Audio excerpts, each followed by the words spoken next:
Pois, por que empecé a escribir? Non é unha pregunta que nunca me fixen, pero hai pouco lín unha obra dun autor italiano que se chama Giampaolo Rugarli.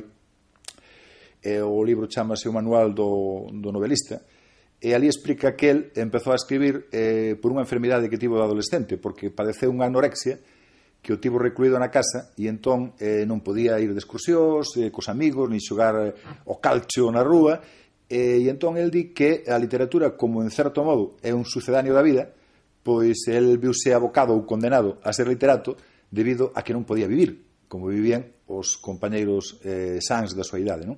Ben, eu creo que tamén a miña vocación literaria debeu nacer cando era neno, porque por un motivo análogo de Giampaolo Rugarli, pois eu vivía nun barrio de Ourense, un barrio popular, no que había enfermidades que hoxe consideraríamos tercermundistas, por exemplo a polio, non? que me afectou a min, e entón pois, eu vime tamén recluído a vivir desde o patín e desde a xanela da casa, contemplando o mundo que pasaba, non? E logo, máis tarde, como meus pais emigraron e trasladeime a unha aldea, a aldea de Figueiredo, preto de Ourense, tiven que contemplar o mundo xa non desde o patín urbano, onde de todas formas había certa vida, porque era un barrio populoso, e pasaban os xitanos, e pasaban os meus veciños, e pasaban cousas, non? Pero no corredor, en cambio, da aldea, pois pasaban moi poucas cousas, é dicir, que botaba horas enteiras sen ver máis que unha anduriña que voaba, non? De maneira que non tive máis remedio que vivir na fantasía, que inventar un mundo, porque, sobre todo, cando un é neno, se non ten experiencias, se non ten vivencias, pois o espírito infantil estrágase, non? Como un muiño que non se lleva o tagrán, non? E que ten que moer en pedra, pois as pedras ao mor do muiño desfanse se non teñen algo que moer.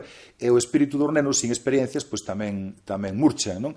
Así que eu tive que inventarme esas experiencias e vivir un pouco na fantasía, non? E, polo tanto, creo que esa foi dai arranca, aí empezou todo, non? Empezou a miña vocación literaria, que ademais se consolidou porque naquela aldea a única persoa menor de 50 anos, aparte de min, que vivía ali, era unha rapaza de 12 anos que vivía na casa de enfrente, e que nas sextas, cando os vellos dormían, pois ela, por entreterme, líame en alto, non?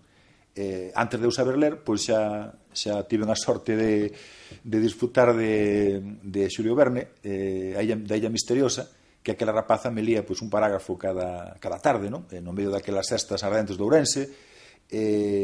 Claro, aquela foi unha experiencia para min maravillosa, porque aparte do texto de Xulio Verne, a voz anxélica, non? Daquela rapaza da que eu estaba namorado platónicamente, porque cando un ten 7 anos pois é platónico inevitablemente, pois creo que esa rapaza foi para min a musa da literatura. Chamábase Olga, xa morreu infelizmente, pero creo que a ela lle dedico casi todos os meus libros.